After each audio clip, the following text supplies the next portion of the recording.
Boa noite, pessoal. Boa noite. Quarta-feira, 17 de janeiro. Estamos começando a nossa live de quarta-feira na nossa quarta temporada. Eu já faço a live há 4 anos. E olá, minhas meninas lindas que já estão sempre aqui a postos.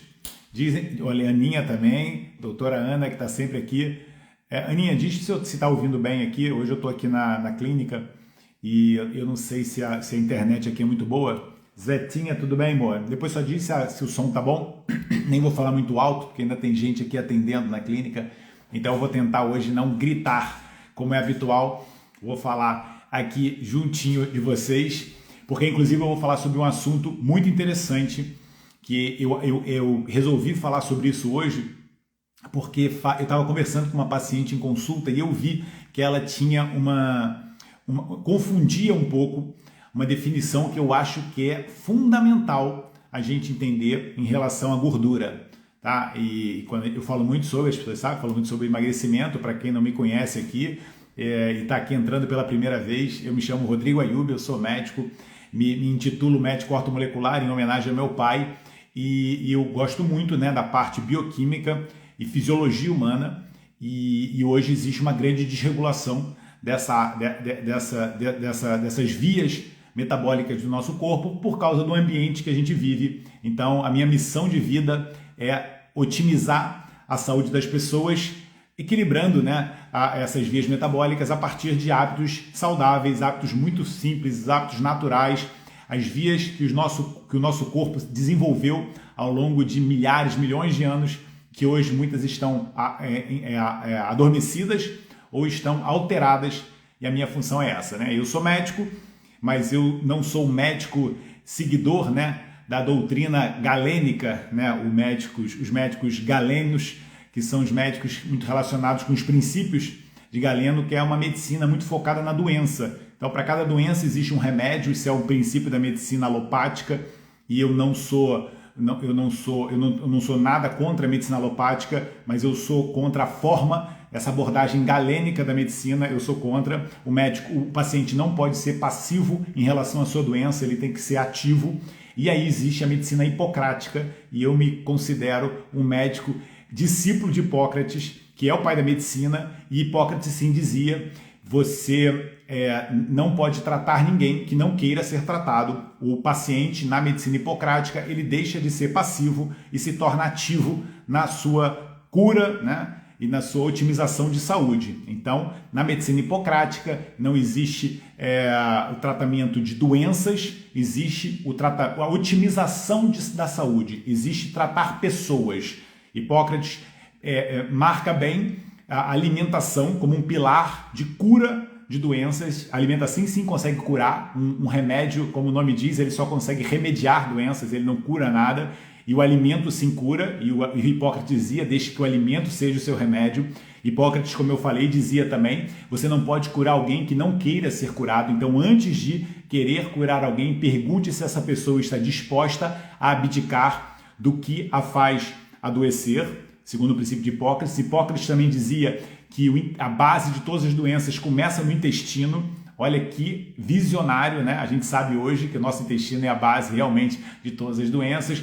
Hipócrates também dizia que um dos melhores remédios que existem, o nosso médico interior, é o jejum.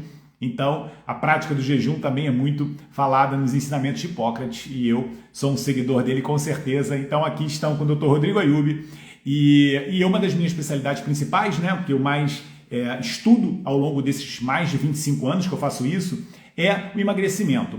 Em relação ao emagrecimento, aliás, para quem não sabe, vai sair aí o livro. Já vamos daqui a pouco abrir a pré-venda do livro do Messi, tá bem? Um livro que eu fiz com muito carinho durante, sei lá, mais de um ano, e coloquei ali todo o meu conhecimento em relação a emagrecimento e otimização da saúde, baseado naqueles pilares que eu falo no Messi e que vocês aqui cansam de me ouvir, que é alimentação, modulação do estresse, estratégias de jejum, otimização do sono, práticas de detox e otimização do intestino e atividade física.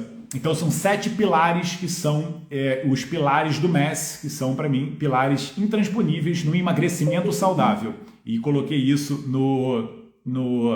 no livro que eu escrevi com muito carinho e que vai sair agora em fevereiro. Vai começar uma pré-venda, se eu não me engano, no início de fevereiro. E quem quiser depois se inscrever, eu digo como. Gente, é assim. E as punks, querido, o livro das punks, Joãozinha, o e-book das punks, ele já está pronto, tá? O Daniel e o Thiago já fizeram, assim como fizeram o e-book dos chás e dos leites vegetais e sinceramente, eles estão impressionantes. Ficou lindo. Eu escrevo, né? Depois eles fazem da forma gráfica e os e-books ficaram lindos. Está saindo aí no clube, não sei quando, mas ficaram prontos já e tá tudo prontinho, tá? Eu ia falar outra coisa que eu esqueci, então eu falei do livro e no final no início da semana do mês que vem também vai ter a edição do MES, a 15ª edição. Mas o que eu estava falando, gente, então o que eu estava conversando com aquela paciente e me deu a ideia de fazer o assunto da live de hoje? Foi porque aquela paciente, eu via que no discurso dela, ela fazia uma confusão que é um pilar intransponível de conseguir um emagrecimento saudável. Da mesma forma que eu falo, olha, não coloca os carboidratos todos no mesmo saco, não coloca, né, as gorduras da alimentação todas no mesmo saco. A gente não pode colocar as gorduras do nosso corpo todas no mesmo saco. Para quem não sabe, nunca ouviu isso, eu vou explicar de uma forma bem fácil, né? Existem dois tipos principais de gordura no nosso corpo. Uma chamada gordura subcutânea, como o nome diz, ela está logo abaixo da pele, né? Aquela gordura que a gente consegue pegar quando a gente aperta a nossa barriguinha, né? É o famoso pneuzinho. E existe a gordura intravisceral. Como o nome diz, né? Essa está ali dentro das nossas, ou ao redor das nossas vísceras. Ela está embaixo de uma película chamada peritônio, né? Então ela está dentro ali da nossa barriga, do nosso abdômen mesmo. Essa é uma gordura que fica ali em volta dos nossos músculos, que tem uma pequena uma função de proteção, amortecimento dos órgãos, mas que hoje, né, em muitas pessoas, ela está em excesso. E essa gordura visceral, ela é a gordura que gera problemas no nosso corpo. Você acumular gordura subcutânea, teoricamente, gente, olha que interessante, teoricamente a gordura subcutânea, ela favorece a saúde de uma pessoa, né? As pessoas nunca ouviram falar nisso, né? Mas a gordura subcutânea, ela é benéfica para o nosso corpo. Talvez não seja para as articulações, se você deposita muito, né? Porque você vai aumentar o seu peso, etc. Mas ela é benéfica, sabe por quê? Porque na gordura a gente libera várias substâncias que são positivas para o nosso corpo. A principal substância, a mais importante, é o maior hormônio liberado pelo nosso corpo. O nosso corpo produz vários hormônios. E a gordura, ela é um órgão endócrino. Ela produz muitos hormônios. E o hormônio em maior quantidade no nosso corpo, ele é produzido por gorduras. E é óbvio que eu não vou responder, eu vou esperar que os meus seguidores respondam qual é o hormônio mais abundante no corpo do ser humano, que é produzido pela gordura, a gordura subcutânea, e que é um hormônio positivo. É um hormônio que tem uma série de funções positivas no nosso corpo. Vamos ver lá quem acerta. Anitta do meu coração, você aí que já está craque no MES. Para quem não conhece o MES da Ana, que é a Aninha, que é a minha aluna querida, que inclusive quem inventou o termo mesiana, que eu cito no livro, HDL colesterol. Não. Qual é o hormônio mais abundante no nosso corpo? Não é a leptina. A leptina, o Luiz respondeu muito bem, é um hormônio produzido pela gordura, que inclusive é um hormônio fantástico, né? Um hormônio de saciedade. Só que eu falo eu falo de você no livro, Aninha. O cortisol não é o hormônio mais liberado no nosso corpo, o maior concentração, mas hoje no corpo de muitas pessoas o cortisol é muito liberado, sim, infelizmente, porque em excesso o cortisol, que é um hormônio fantástico, também não é bom, também não são os hormônios esteroides, é produzido pela gordura, tá? É um hormônio produzido pela gordura e o hormônio, já deu até tempo de procurar aí no Google, hein, gente? Mas eu vou responder. Então, a gordura subcutânea, ela produz um hormônio que é favorável para o nosso corpo. Muitas pessoas, se calhar, nunca ouviram, né? Por isso que ninguém acertou aqui. Esse hormônio chama-se adiponectina. A adiponectina é um hormônio, como o nome diz, produzido pelos adipócitos, né? Que é o tecido adiposo, é o tecido gorduroso. E a adiponectina é produzida pela gordura subcutânea e tem uma série de benefícios para o nosso corpo. Ela é um hormônio do bem que a gordura produz. Daí você já tira uma conclusão, né, gente? É que gordura, assim como eu falo da alimentação, não existe gordura má. Existe gordura que é processada, né? A gordura é complicado mesmo. Chama-se, eu vou escrever aqui, desculpa aí para quem não sabe, eu acho que às vezes adiponectina. Para quem não conhecia, olha, já fica conhecendo o hormônio mais abundante no nosso corpo, gente. Exatamente. Insulina não é pela gordura, insulina é pelo pâncreas. Então é aquela coisa que eu falo, né? As gorduras não são todas ruins, não nem das da alimentação. Quando você fala que uma pessoa está ingerindo azeitonas, isso é uma gordura maravilhosa. Hoje, para variar, eu comi abacate e isso é uma gordura maravilhosa. Tem o meu mixinho de sementes que está aqui e de oleaginosas. Isto todas, gente, são gorduras e são gorduras maravilhosas, tá? Mas nem tudo é maravilhoso e o nosso corpo, quando começa a depositar em excesso a gordura intravisceral, aquela gordura que eu falei que está dentro das nossas vísceras, aí a coisa complica, porque esta gordura está armazenada num local que vai interferir com o funcionamento do nosso corpo. A gordura visceral é um marcador de doença, ela está relacionada com todas as doenças crônicas existentes hoje. Então você vê, não é a gordura, é a gordura visceral, é a gordura que está lá dentro dos nossos órgãos. Ela fica dentro do fígado e aí forma uma coisa chamada esteatose hepática. Ela fica dentro do pâncreas e ela gera uma alteração da função do pâncreas. Ela fica dentro de músculos e chama-se miolipomatose, tá? É uma gordura acumulada dentro de músculo.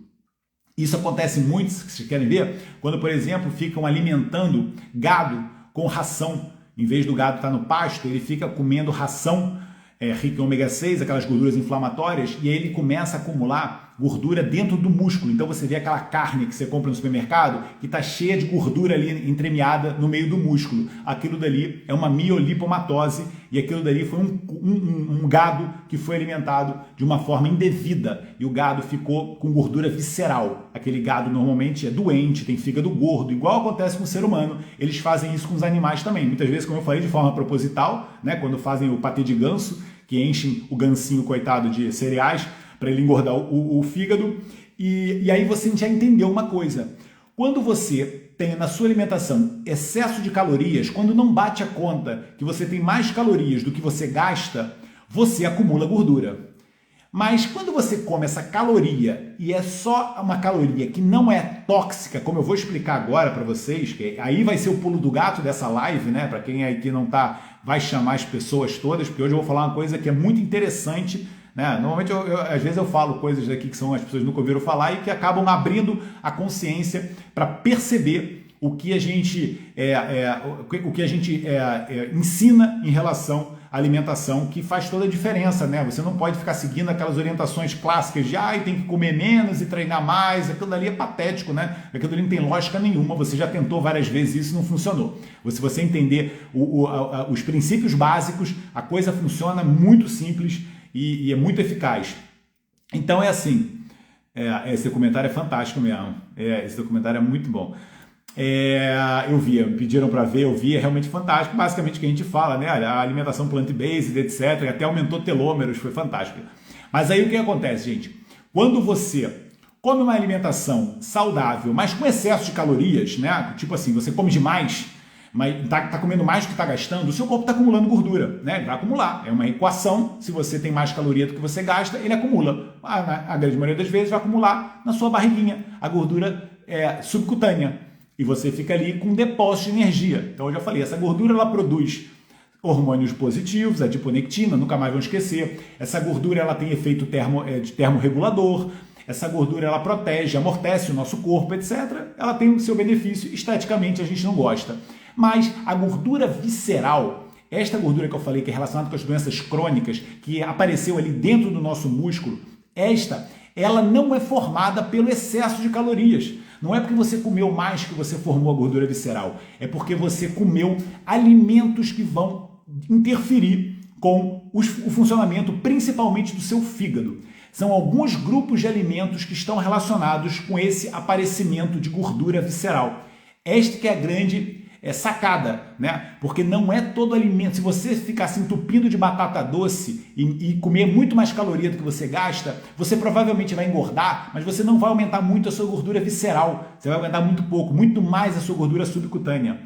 Entendeu essa diferença? Agora, se você toma refrigerante todos os dias, rico em frutose, a frutose é uma substância, um carboidrato simples que passa pelo fígado, tem que ser metabolizado, o nosso corpo não utiliza, diferente do amido, né, da glicose, então você vai gerar uma gordura visceral. Então, alimentos ultraprocessados, no mundo de hoje, são uma das principais causas de gordura visceral. Mas não só.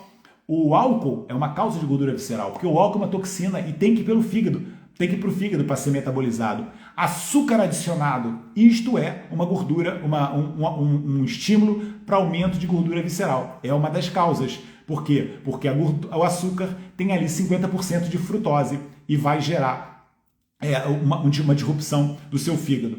Deu para entender, gente? Então é assim, não é todo alimento que vai aumentar a gordura visceral no seu corpo, e a gordura visceral é o vilão da história. A gordura subcutânea não é tão vilão assim. Existem muitas pessoas com excesso de peso, né, com gordura subcutânea em excesso e com pouca gordura visceral, que são muito mais saudáveis do que algumas pessoas com menos peso e mais gordura visceral. Essas pessoas estão mais inflamadas. A gordura visceral, gente, tem uma frase, né? Eu criei uma frase que eu acho muito interessante para você nunca mais esquecer sobre gordura visceral. É assim, que é também chamada de gordura, a obesidade invisível, né? Porque ela não está a olhos vistos, né? Ela não é aquela gordurinha que você consegue ver quando você olha Exatamente, Luiz. Então não é quando você olha uma pessoa, você vê a gordura visceral, ela está lá dentro. Então eu tenho uma frase que eu criei que é assim, não tem aquela frase, o que os olhos não veem, o coração não sente, né? Essa é uma frase que a gente conhece, que os olhos não veem, o coração não sente. Pois é, no caso da gordura visceral, essa frase muda. É aqui, o que os olhos não veem, o coração sente. Então, na gordura visceral, o que os olhos não veem, o coração sente. Por quê? Porque é essa gordura que vai te dar um problema cardíaco, é essa gordura que vai entupir suas artérias. Então, nunca mais esqueçam, o que os olhos não veem, o coração sente, que é a gordura visceral. E essa a gente tem que ter cuidado. E aí a gente já sabe, né? Já defini ela, o que é gordura visceral. Já falei quais são as principais causas. Então eu falei aí álcool, açúcar adicionado, alimentos ultraprocessados, também um estresse crônico, uma inflamação crônica no seu corpo. Por quê? Porque o cortisol é um hormônio que vai participar desse processo, por isso que a modelagem do cortisol é um dos pilares do MES. O cortisol, ele é um hormônio que aumenta no seu corpo a glicemia e faz uma estimulação, né? Mas na verdade não é estimulação, faltou o termo, de jogar gordura para a zona centrípeta do nosso corpo, né? Então é o que a gente chama de obesidade centrípeta, que é muito comum nas pessoas que têm síndrome de Cushing, que é o excesso de cortisol. Mas se você tem o excesso de cortisol sendo liberado do seu corpo regularmente por estresses emocionais, por má qualidade de sono, por uma inflamação intestinal, qualquer fator, ou mesmo você usa corticoides, né? Você faz uso de corticoides regularmente, você vai ter esse excesso de cortisol no seu corpo e você vai ter acúmulo de gordura centrípeta, né? É a gordura ali dentro do seu corpo, central, que a gente chama, que é a gordura visceral. Então estresse pode causar isso, qualquer desses estresses inflamatórios crônicos que acontecem no corpo. Ultraprocessados, açúcar e álcool são os principais causas da gordura visceral. E aí, os problemas você já sabe, né? A gordura visceral, ela é gordura inflamatória, então ela gera citocinas inflamatórias, substâncias que vão inflamar o seu corpo, e aí você entra numa bola de neve, a inflamação vai liberar cortisol, e o cortisol vai fazer a gordura centrípeta, etc. E a gordura visceral, ela atrapalha o funcionamento do órgão, né? É o que eu faço analogia. Imagina um funcionário que chega para trabalhar e encheram a secretária dele, né, a mesa do escritório, encheram de papel. Colocaram um monte de papel para ele resolver. Ele não consegue trabalhar. Ele fala, como é que eu vou trabalhar aqui? Eu não consigo nem ver meu computador, tá cheio de papel. Então, a gordura visceral, ela faz isso com o fígado. Ela entope o fígado de gordura e o fígado não consegue ter a capacidade de funcionar como ele deveria. No exame clínico, você olha para uma pessoa, né, e você vê aquela barriga que a pessoa parece que está grávida, né? Tem uma protusão dura do abdômen. Aquilo dali é a gordura intravisceral, é o que eu falei, não é a gordurinha que você consegue apertar.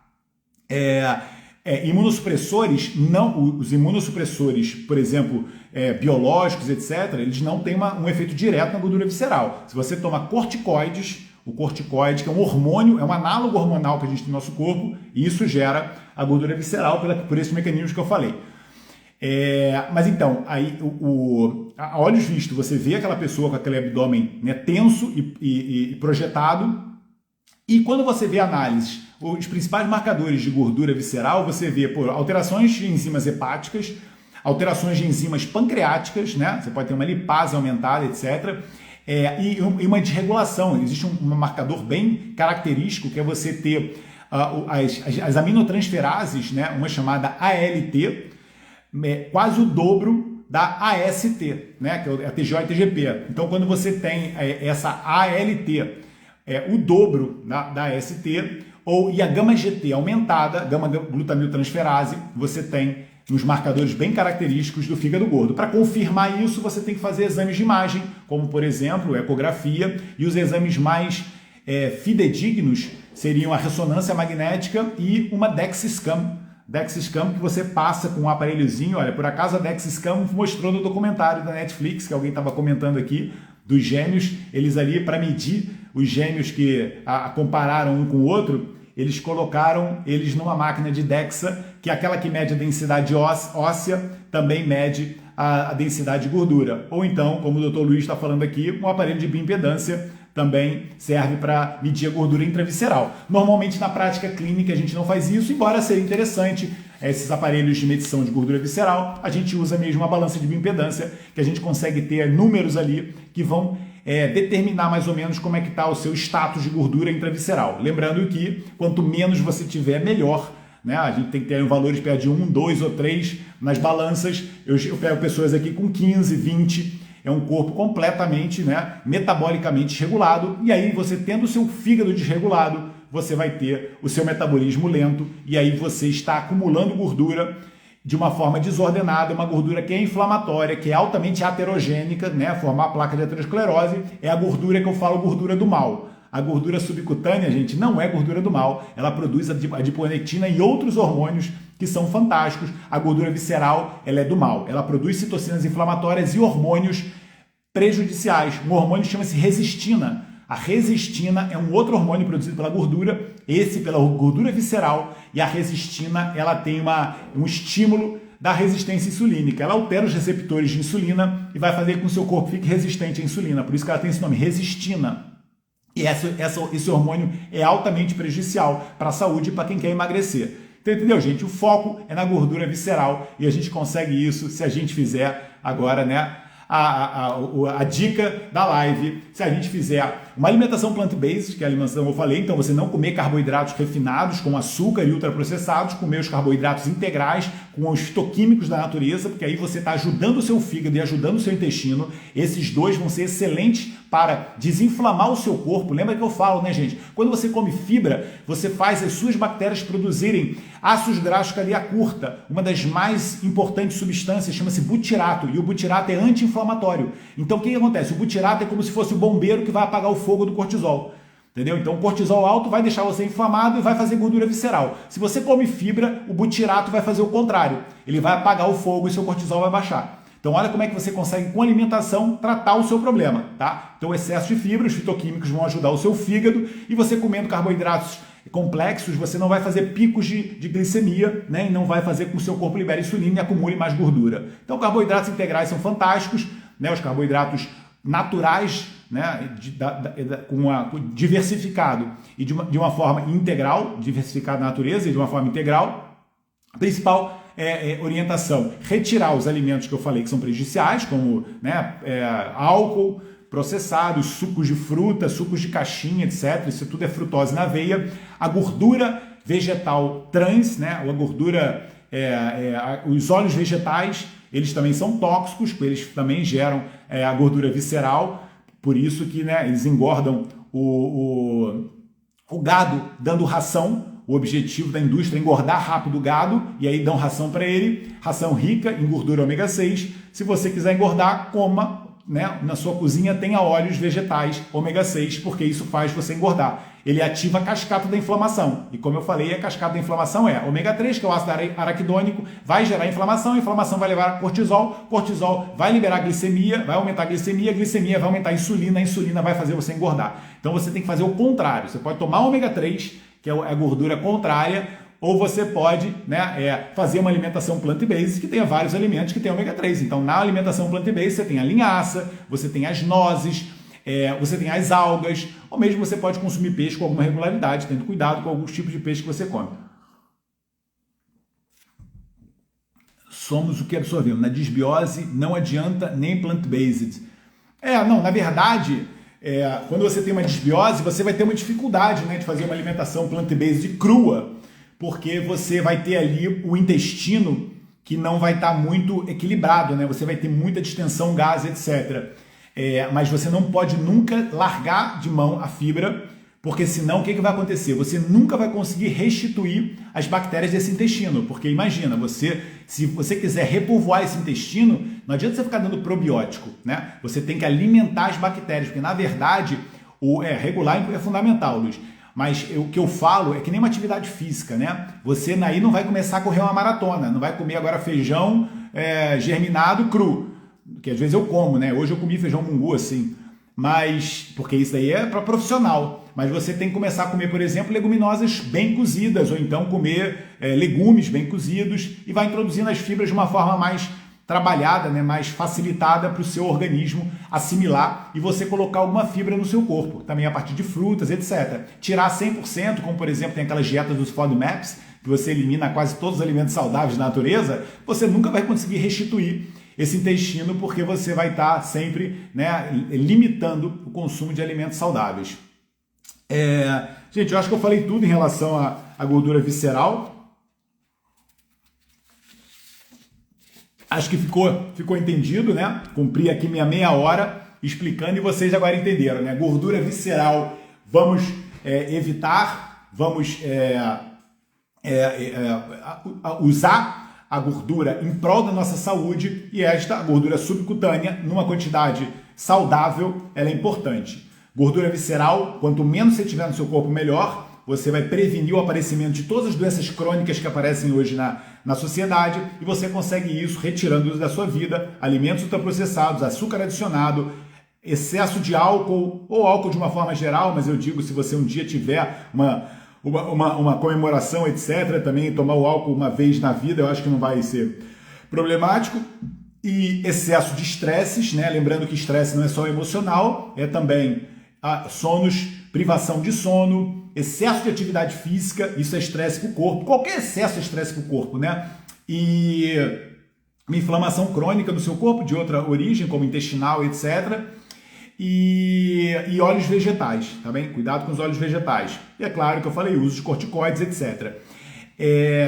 Excesso de qualquer hormese, porque excesso é excesso, né, gente? Aqui quando a gente fala no MES, a gente sempre lembra da palavra equilíbrio. Como dizia o profeta, a verdade está no meio, né? É o equilíbrio que é a receita de tudo. Então a gente tem que ter todas as hormeses controladas. Atividade física é excelente para você otimizar isso tudo. Se fizer em excesso, vai ser hormese em excesso.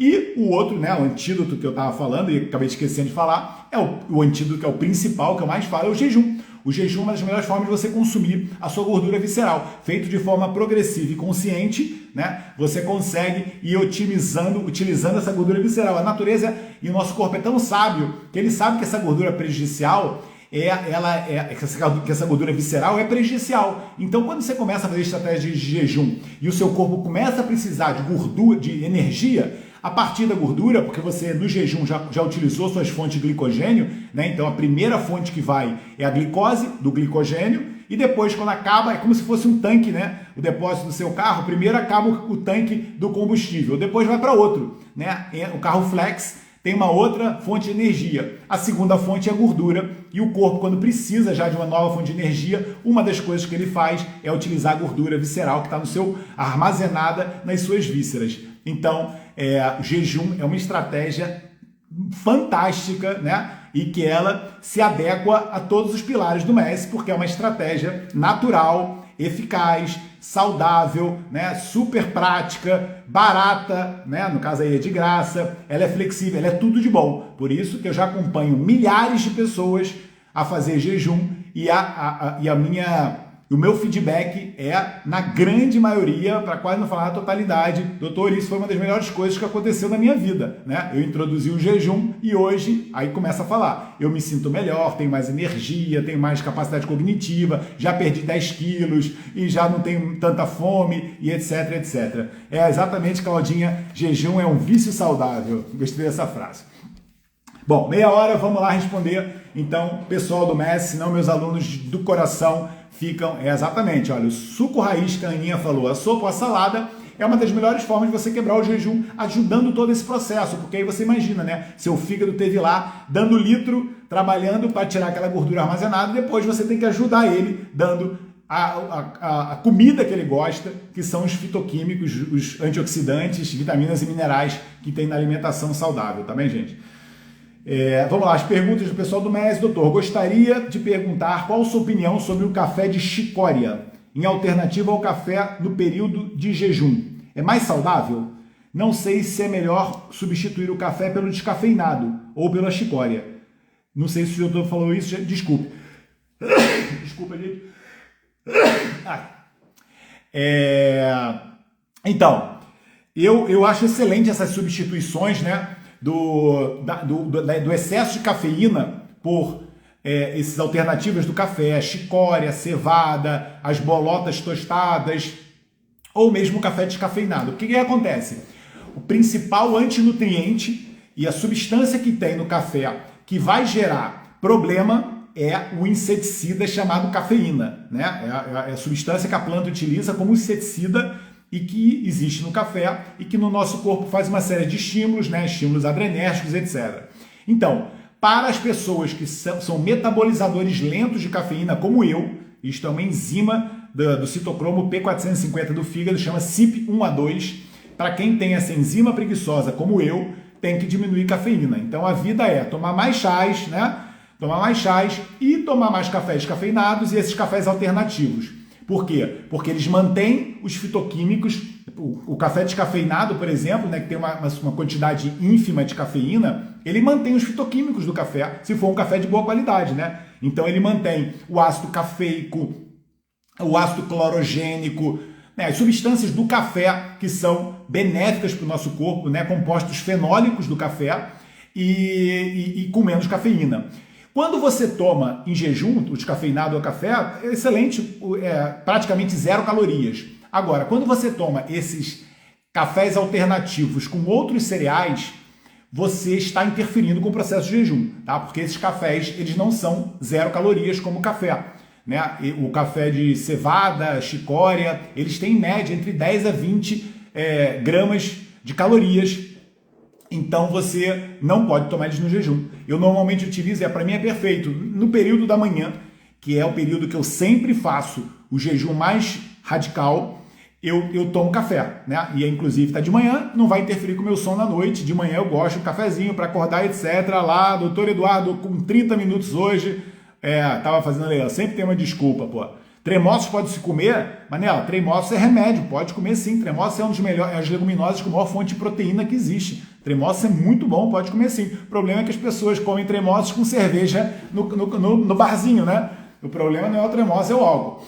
Mas o problema então desses cafés é que eles têm calorias e você não pode utilizar ele na janela de jejum. Então o que eu recomendo utiliza de manhã o café e à tarde você utiliza descafeinados ou então esses cafés com outros cereais, porque eles têm alguns benefícios, e não tem cafeína, né? Mas eles vão interferir um pouquinho no seu processo de jejum, tá bem? O descafeinado, gente, ele pode ser descafeinado por solventes ou com água e dióxido de carbono.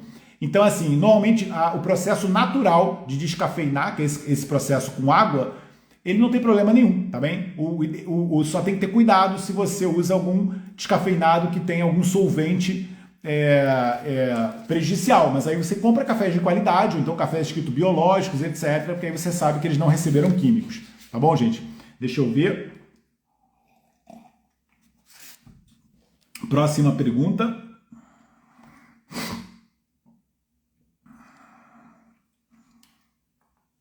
desculpa aqui que eu estou com o computador e ele apagou. Tá aqui. Glaucinha perguntou, Glaucinha do meu coração, que já está... Exatamente, laticínios não são muito bem-vindos. Concordo com a doutora Aninha. Bom dia, doutor Rodrigo. Tenho hipotireoidismo e tomo Eutirox 50 microgramas. É irreversível ou com a mudança de hábitos de vida eu consigo me livrar deste remédio? Em casa todos usam. Nossa senhora, em casa todos usam. Pode ser reflexo da alimentação? Olha, aqui é uma coisa interessante, né? A Glaucia está falando, em casa todos usam. Por quê? Porque hoje a gente sabe que muitas das regulações que existem na tireoide, elas estão relacionadas com o esposoma. O que é isso? É com o ambiente que circunda você. Muitos dos problemas de tireoide que existem hoje, atenção, gente, muitos dos problemas de tireoide que existem hoje estão relacionados com as toxinas que estão ao nosso redor. A tireoide é uma glândula muito sensível ao ambiente. É uma das glândulas que mais sofrem, se não for, né, a que mais sofre com a disrupção endócrina que existe no nosso mundo. Toxinas no ar, toxinas na água, toxinas na comida. Você come comida errada, comida inflamatória, glútens e lácteos, como falaram aqui agora. Você enche seu corpo de produtos químicos, cosméticos, tá usando aí milhões de cremes, sabonetes e perfumes e não sei o que. Usa sua pasta de dente cheia de flúor, tá bebendo água da torneira cheia de cloro, tá com a sua casa cheia daqueles purificadores de ar para deixar o cheirinho gostoso em vez de um óleo vegetal. Então o que acontece? Você fica com a sua tireoide desregulada. E aí o que acontece? É igual que a Ana tá falando aqui, olha. Todos na minha casa usam Eutirox. Olha só o que a Ana escreveu aqui, gente. Que fantástico, né? Essa pergunta para ilustrar. Desculpa que o fantástico, Glaucio, que é triste, né, para você, mas é bom porque esse conhecimento é transformador, Glaucio, porque eu respondo a sua pergunta, que a sua pergunta foi: eu vou ter hipotireoidismo pro resto da vida, ou isso é irreversível, ou eu consigo mudar? É assim, Glaucia, se algum médico na face da Terra falar para você, isto é para a sua vida, troque de médico, tá bem? Porque esse médico, ele tá seguindo lá, o que eu falei no início da live, a medicina galênica de tratar tudo com remédio. A menos que você tenha retirado a tireoide, porque aí você tem que suplementar o hormônio, ou que você tenha feito um tratamento radioativo, né, para alguma coisa, etc. Ou seja, se você tiver a sua função tireoidiana suprimida de forma cirúrgica, de forma química, etc., aí você precisa tomar o Eutirox, que teoricamente eu acho que nem seria o ideal. O ideal seria um extrato tireoidiano, porque o Eutirox ele é só o T4. O Eutirox, para quem não sabe, é a levotiroxina. É um produto químico farmacêutico que existe na farmácia, que é um hormônio que a gente tem no nosso corpo. Quando você chama assim, eu não queria tomar essa medicação para o resto da vida, na verdade, não é uma medicação. Na verdade, isso é um hormônio bioidêntico. É um hormônio que o nosso corpo produz. Só que a nossa tireoide produz muito mais hormônios. Não é só o T4. Então, quando você só suplementa o T4 porque você tirou a tireoide, você está, né, com deficiência dos outros hormônios. Por exemplo, a calcitonina, que é um hormônio produzido pela tireoide e que o Eutirox não tem. Quem fala Eutirox também fala o Tirax, o Sintroid, o Léter. Isso é tudo a mesma substância, o T4, chamado levotiroxina. É uma tirosina com 4 iodos, que é um hormônio produzido pela tireoide, mas como eu falei, não é o único. E outra coisa que a Glaucia falou, isso pode ser reflexo da alimentação? Também pode, Glaucia. Né? Você falou, toda a sua família está usando Eutirox, tá? A festa do Eutirox nessa casa. Pois é, vamos começar a tratar as causas do problema, que a alimentação é um dos principais pilares. Se você coloca no seu corpo alimentos inflamatórios, como o pãozinho tóxico, do glúten tóxico, você está inflamando o seu corpo. Inflamação é liberar cortisol. O cortisol bloqueia a sua tireoide. E aí você vai ter alteração da tireoide, né? Você está colocando alimentos que estão fazendo uma disrupção imunológica no seu intestino, né? E o intestino é onde tem a maior parte da nossa imunidade, você vai criar autoanticorpos. E os autoanticorpos vão atacar a sua tireoide, né? A famosa tireoidite Hashimoto. E você vai ter supressão da tireoide dada pela alimentação. O pãozinho que eu falei que inflama seu intestino, ele é uma das principais causas da formação de autoanticorpos. Hoje a gente já sabe, né? Dr. Alexio Fasano, na década de 90, descreveu isso, uma substância chamada zonulina. Ele descobriu essa proteína, a zonulina, o que ela faz? Quando o glúten ele entra no nosso intestino, libera, faz a ativação de uma expressão de um gene que vai produzir uma proteína chamada zonulina, e essa zonulina abre a porteira, ela abre o espaço entre as células do intestino e vai entrar substâncias íntegras para o seu sangue, sua imunidade fica louca e a sua tireoide acaba sendo comprometida. Na verdade, a zonulina ela foi descoberta depois que identificaram que existia um receptor nas nossas células intestinais para uma substância que era produzida pelo Vibrio cholerae, o bacilo da cólera. Quando você tem essa infecção gravíssima que chama-se cólera, né? Você tem uma substância, a produção de uma substância chamada ZOT. E essa substância se ligava a um receptor na nossa célula. E aí começaram a estudar, falou, pô, o nosso corpo tem um receptor para uma substância que é produzida por uma bactéria, né? Pelo bacilo da cólera.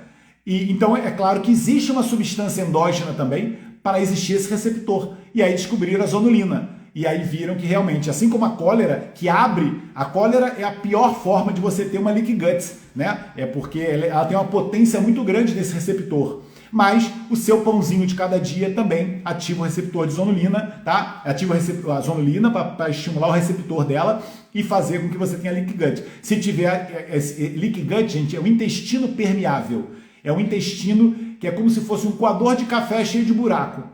Né? Você não quer que no seu café tenha borra de café, né? Você só tem o líquido. Mas imagina se você tem o seu coador de café todo furado. Quando você faz o café em pó, vai cair borra para dentro do seu café. Isso é leaky gut. É a definição mais simples de leaky gut que eu posso imaginar. Você está passando café para dentro pó de café para dentro do seu café.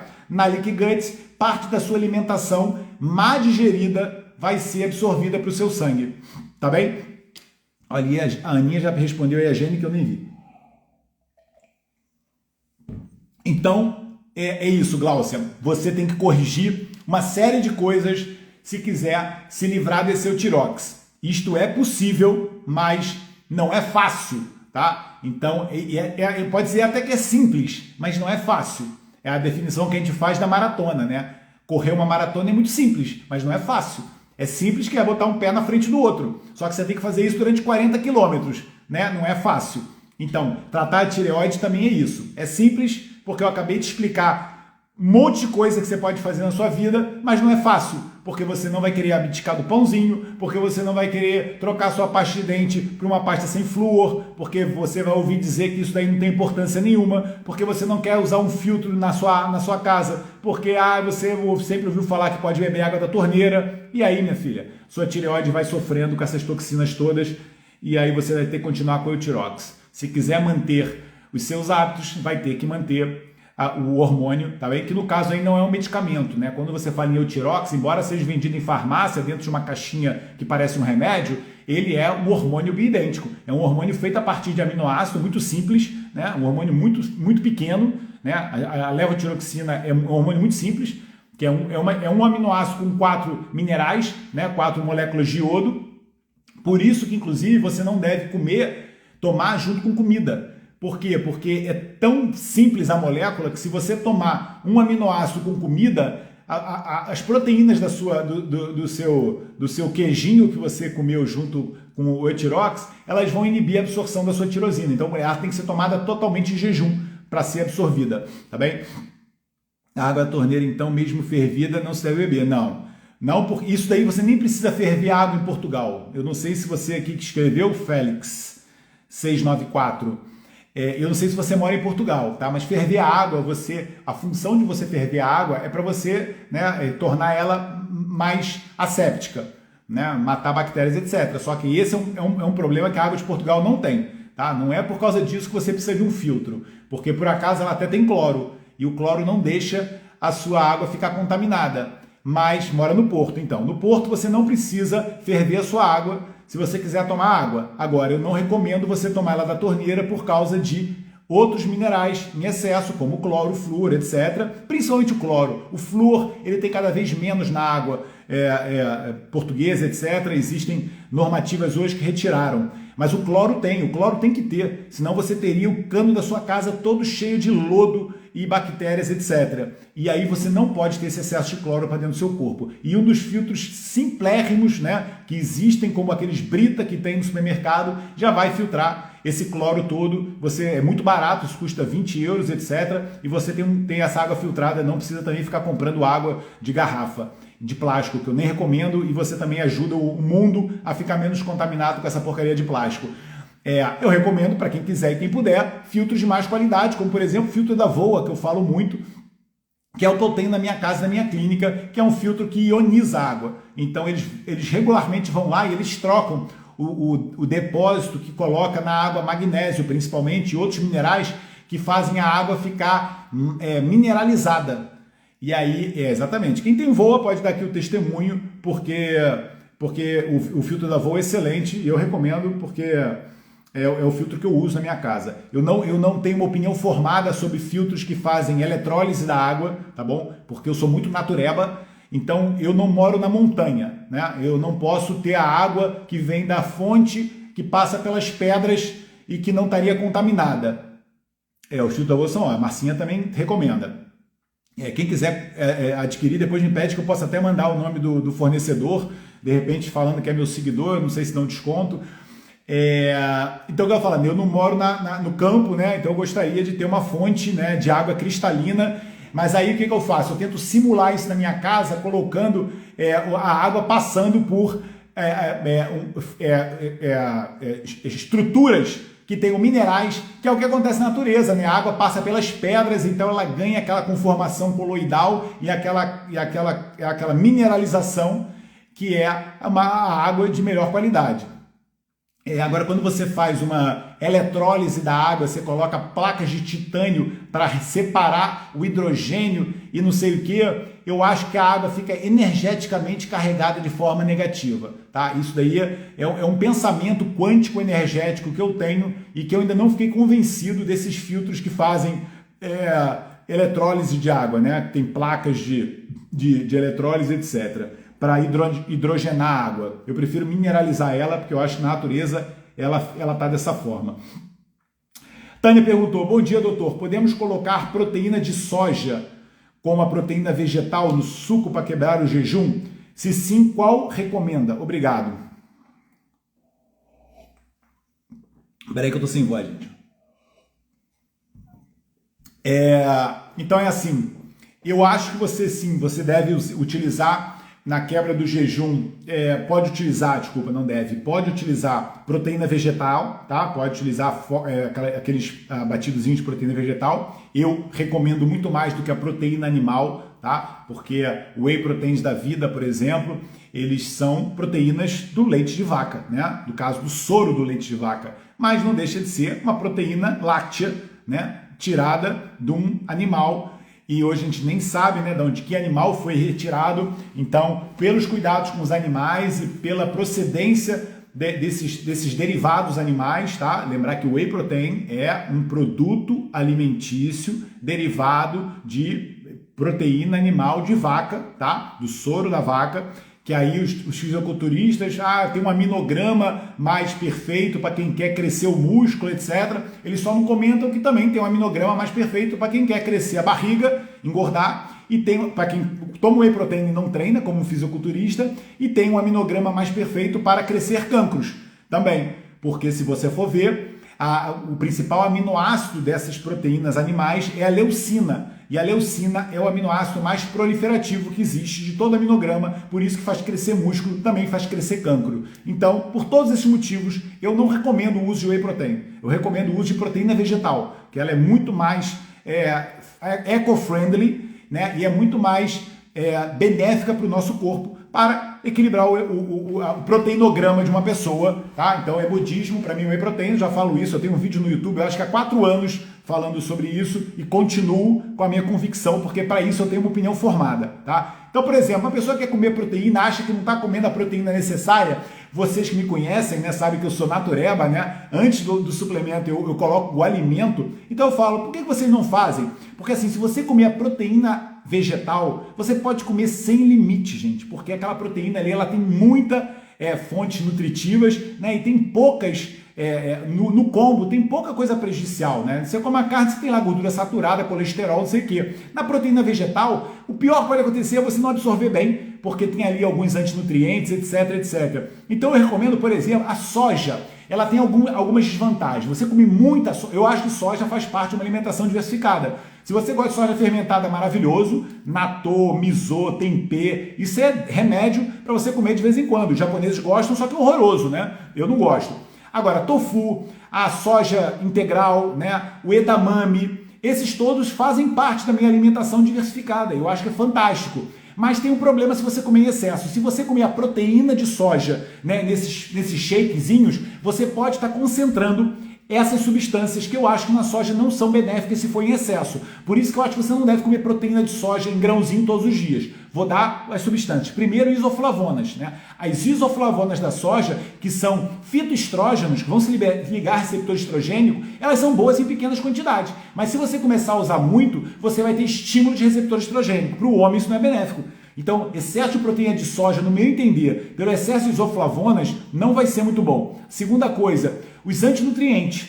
A soja ela também tem tripsina, fitatos, né, o ácido fítico, fitohemaglutininas, são todos antinutrientes que podem interferir um pouquinho com a absorção dos nutrientes. Então a soja também tem grande concentração desses antinutrientes, tem que ter cuidado. A melhor proteína que eu vejo em relação a fazer esses shakezinhos de proteína vegetal, por isso que inclusive eu falo muito da proteína da Nuzeste, é a proteína de ervilha, tá? E vou até dar uma dica, gente, se vocês quiserem melhorar a quantidade de ervilha na sua vida, né, como eu sempre preconizo, de preferência de uma forma natural, pega ervilha, né, compra ervilha biológica em grãos, mesmo a granel, demolha ela bem, deixa demolhar, cozinha ela bem, né? Faz uma cozinha, coloca um salzinho assim, cozinha ela bem e depois faz um purê de ervilha, amassa elas todas bem cozinhadinhas, você vai fazer um purê delicioso e ali você vai ter muita proteína, vai ter muita fibra e vai ter muitos fitoquímicos. Então é muito melhor isso do que qualquer suplemento que você compre na ervanária, né? É você fazer um purê de ervilha e faça isso vários dias da sua semana, ou então modifique a leguminosa para fazer esse purê, né? Faça outro dia de lentilha, faça outro dia de grão de bico, né? Hoje, por exemplo, eu comi hummus. O hummus nada mais é do que uma pastinha de proteína, né? E de uma proteína maravilhosa, cheia de fibra e cheia de fitoquímicos. Você está facilitando a digestibilidade daquela leguminosa, colocando na forma de purê e cozinhando bem, né? Trabalhando aquela ervilha fresca, por exemplo, exatamente.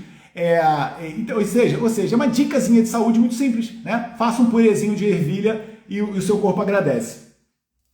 Cuidado com o excesso de antinutrientes.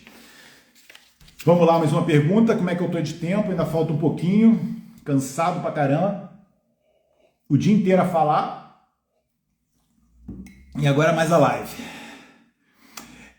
A Ana perguntou. Outra Ana aqui, Ana Félix. Não sei se era Félix. Olha lá, a Suzana falando aí, humus de grão de bico. Isso daí é igual a minha pastinha de ervilha que eu acabei de ensinar para vocês em 2 minutos. Isto é uma fonte de proteína fantástica, natural. Não tem ninguém que vai argumentar se é bom ou ruim, se discutirem comigo. Mas o whey protein é melhor que proteína de ervilha. Melhor do que tudo isso é você fazer o seu alimento. E você pode fazer dessa forma de purê, que é uma delícia e é altamente nutritivo. Pode ser com ervilha congelada, tá bem? Olá, é você, Ana Félix. Desculpa que aqui o nome aparece Félix 694. Vou responder a sua perguntinha então, Ana. Depois ver se eu perguntei direito. Bom dia, doutor. Estou a aprender a gatinhar, né, no mês. Pronto. Estou com dificuldade em deixar os doces. Foi algo que nos últimos anos eu usei e abusei. Não sei se por causa da minha depressão e ansiedade. Provavelmente sim, né? Eu já expliquei isso, né? Quando você tem um déficit de serotonina, quase como se fosse uma gangorra, né? A deficiência de serotonina vai fazer você buscar estímulos dopaminérgicos, né? Você começa a ter um estímulo de dopamina para compensar essa baixa de serotonina. Então você começa a buscar jogos, né? Compras, doces, né? Coisas que são aditivas dopaminérgicas para estimular essas vias, né? Às vezes filmes e coisas, etc. E aí, para isso, você tem que dar o tratamento, dessa primeira parte da sua pergunta para melhorar sua depressão e diminuir sua compulsão otimizar a produção de serotonina no seu corpo. E a principal forma é atividade física, sono reparador e sol.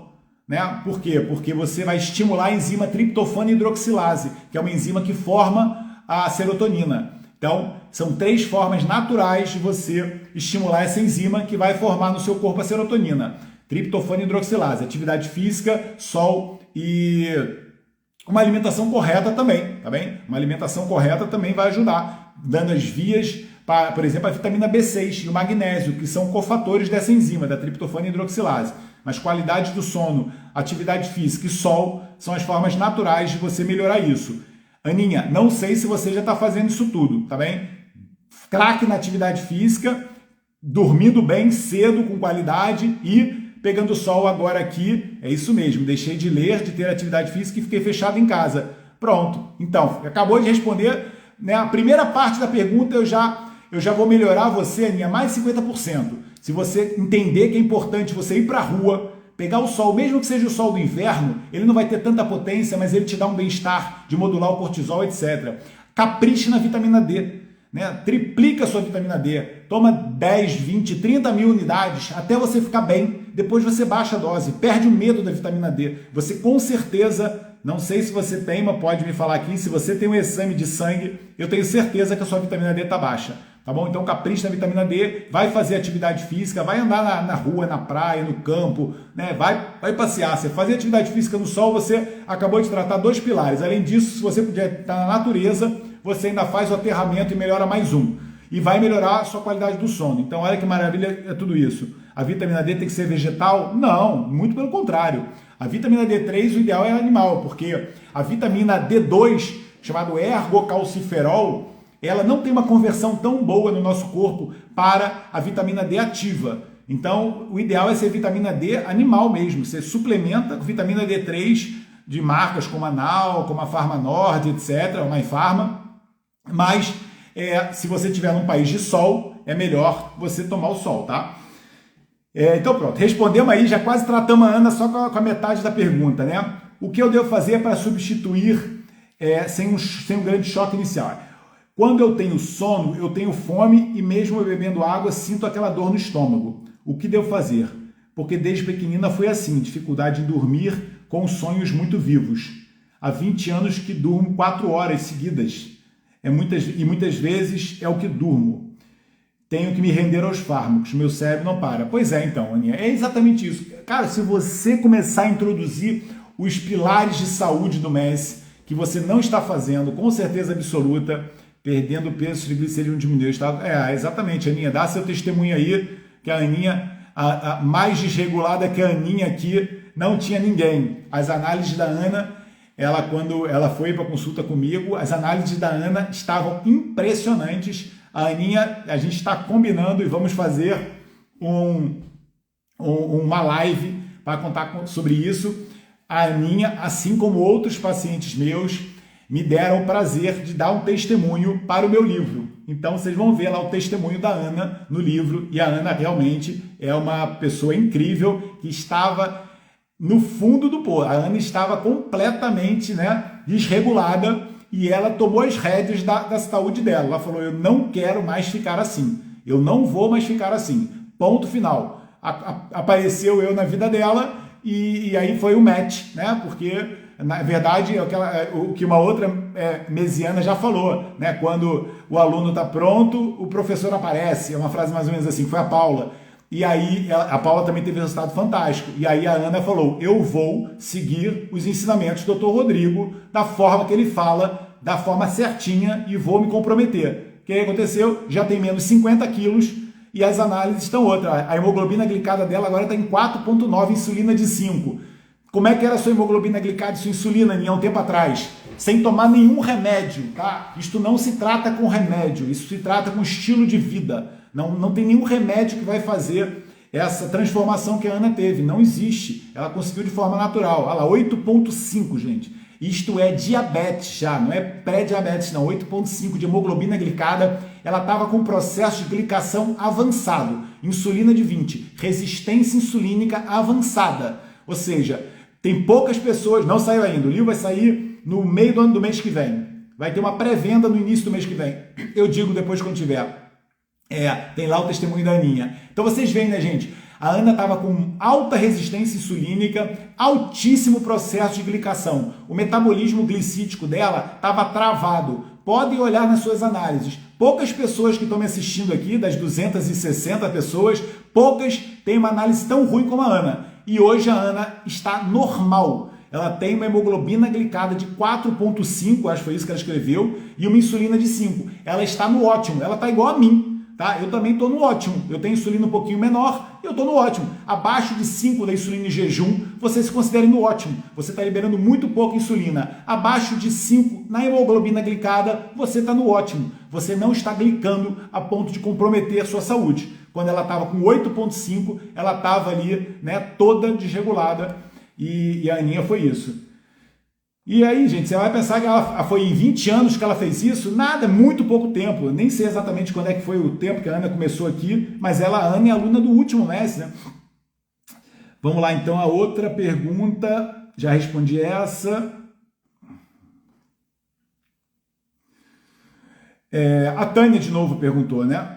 A Tânia. Gostaria de perguntar o que acha da suplementação diária com arroz vermelho, uma vez que fala do consumo de arroz vermelho.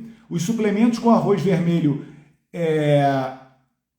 diário funcionam na mesma, destruindo placas de aterosclerose ou apenas diminuem os valores de colesterol? Isto porque quando se suspende a suplementação com arroz vermelho, os valores aumentam novamente. Tenho dúvidas se é melhor suplementar com ômega 3 diário e arroz vermelho e comer arroz vermelho com alguma frequência, ou se é melhor suplementar com ômega 3 e o suplemento de arroz vermelho. Bom, então a dúvida da Tânia é a seguinte: o que eu acho do arroz vermelho, suplemento, né? E se ele tem um efeito de baixar, de destruir as placas de colesterol, de aterosclerose, e o que ele faz no colesterol. Então é assim, suplemento de arroz vermelho, né? Um suplemento que tem uma concentração alta de uma substância chamada monocolina kappa, é um supressor das enzimas que vão formar o colesterol, exatamente como a estatina. Só que é menos mal, né? A estatina ela é mais química e o arroz vermelho ele é mais nutricional, mas é um suplemento, tá? E está inibindo de uma forma artificial uma enzima que existe no nosso corpo, tá? A gente tem uma enzima num ciclo metabólico, né? Chamado ciclo do mevalonato, e essa enzima chama-se hidroximetilglutaril coenzima A redutase. Palavrão, gente, desculpa, nessa hora ninguém merece ouvir isso, mas chama-se hidroximetilglutaril coenzima A redutase. Essa enzima, ela é a enzima que, na cascata, estimula a formação do colesterol. E a coenzima, a estatina e o arroz vermelho, em suplemento, tem a capacidade de inibir fortemente essa enzima. Então, os dois acabam que vão ter um efeito prejudicial, né, na supressão do seu colesterol e de outras substâncias dessa cascata, como por exemplo a coenzima Q10. Quem faz suplementação com arroz vermelho, no meu entender, também tinha que suplementar com a coenzima Q10, porque você está inibindo com um suplemento uma enzima que o corpo colocou no corpo, que a natureza colocou no corpo. Então, na verdade, quando você vê um colesterol alto, não é tratar com suplementos. O ideal é você fazer descobrir a causa, né, e fazer a correção da causa. Então, ver se é uma alteração hormonal, um problema inflamatório, uma alteração alimentar, etc. E corrigir tudo isso, tá bem? E no contexto, eu sugiro sempre comer arroz vermelho, porque isso sim é da natureza, e o arroz vermelho tem vários fitoquímicos, uma menor concentração da monocolina kappa, que vai ajudar no processo, mas não vai suprimir artificialmente a enzima. Deu para entender? Então, fazer a suplementação de ômega 3, fantástico, vai melhorar o processo. Fazer uma alimentação plant-based diversificada, tirando ao máximo os alimentos de origem animal, que tem colesterol, e equilibrar outros estilos de vida, né? Que é atividade física, aquelas coisas de sempre. Colesterol, não entendi a pergunta. Também mudou a minha vida. Ah, também. Eu não entendi a pergunta aqui, quem colocou colesterol. Mas o arroz vermelho, ele faz diminuir o colesterol, mas de uma forma artificial, né, utilizando um suplemento. Você usa da forma natural o arroz, usa o ômega 3 e corrige as bases. Para mim, isso que é o ideal, tá bem? não é ficar usando esse suplemento, que é o que você falou. Se você não corrigir nada e ficar tomando suplemento, quando você parar o suplemento vai voltar o colesterol a subir. Você não tratou a causa. O arroz vermelho, igual a estatina, desligou o alarme, mas não tratou o incêndio, tá bom? E não vai funcionar. E eu acho que já está tudo, né? Já respondi tudo. Esta era a última pergunta, pontualmente às 9h05. E como entender as causas do aumento? Então, na verdade é o que eu expliquei. O colesterol aumentado, na grande maioria das vezes, é uma desregulação hormonal. Aí você tem que conversar com o médico que tem essa visão, né, funcional e não queira só desligar o alarme. Dar uma estatina, muitas vezes, numa fase inicial é importante porque a pessoa está com risco cardíaco. Então você tem que diminuir esse colesterol mais rápido, mas não tratou o problema. A estatina ela está ali suprimindo uma enzima que eu acredito que tem que ser temporariamente enquanto você não resolve a causa. É mais ou menos isso, né? Se você tem um incêndio, você pode desligar o alarme, porque você já viu ali que tem um incêndio. E não vai ficar ali tratando o incêndio com o alarme berrando no seu ouvido. Mas desligar o alarme não resolveu o problema. Você depois tem que consertar o curto-circuito, né? Desligar o forno, sei lá qual foi a causa do incêndio. Não pode só desligar o alarme. Quando você toma um remédio para o colesterol, você não tratou nada. Você apenas diminuiu o colesterol e diminuiu o seu risco cardíaco. Mas o problema continua lá. Tanto o arroz vermelho em suplemento quanto a estatina, se você parar, vai voltar tudo porque você não tratou o problema. Muito simples de entender. Não é isso, gente? Obrigado por ter gostado da live, Heleninha. Vocês que são lindas. E Zetinha, que fica do início ao fim. Vocês são meus amores. Obrigado por tudo. Obrigado aí pelos alunos do MES que deram testemunho, que vão participar do meu livro. Né? Infelizmente não coloquei todas as pessoas maravilhosas que participam do MES, porque senão seria o livro dos testemunhos, e os testemunhos são só para ilustrar e coroar, né, o livro com o carinho de vocês. Fala do professor Rui, tudo bem, garoto? Melhoras aí para sua esposa, que eu soube que ela teve doente. E obrigado, Aninha, pela ajuda. Obrigado, o MES da Ana, pelo carinho e pelo testemunho aqui. Beijão, gente. Até semana que vem. Espero que vocês tenham gostado. Para quem não viu, no início da live tem uma explicação sobre gordura visceral, né? O que eu entendo, o que eu acredito que as pessoas têm que saber sobre gordura visceral. E para a semana estamos aí de novo com um outro capítulo da nossa quarta temporada de lives aqui às quartas-feiras. Beijo, gente. Obrigado por tudo. Amo vocês.